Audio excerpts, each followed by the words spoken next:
မင်္ဂလာပါခင်ဗျာ She Works နဲ့ 30 House မြန်မာတို့ပူးပေါင်းဖွင့်လှစ်ခဲ့တဲ့ Plastic Canvas Bag Workshop အပတ်စဉ်တစ်ကိုအောင်မြင်စွာပြီးဆုံးခဲ့ပါတယ်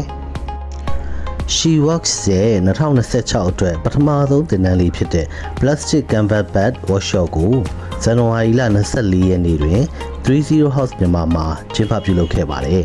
။သင်တန်းမှာအိတ်ထိုးနီးအခြေခံများကိုသင်တန်းဆရာများနဲ့အတူတက်ကြွစွာလှုပ်ဆောင်ခဲ့ကြပါတယ်။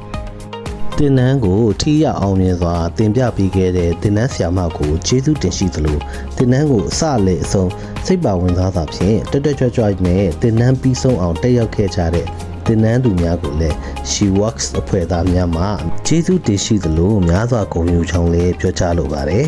။သင်တန်းနေရာနဲ့အစားအသောက်များကူညီပံ့ပိုးပေးခဲ့တဲ့30 House မြန်မာကိုလည်းကျေးဇူးထူးပဲတင်ရှိသလိုသင်တန်းချိန်အတွင်းလက်တွေ့သင်ယူနေမှုပုံစံများကိုလည်းမျှဝေပေးလိုက်ရပါတယ်ဗျ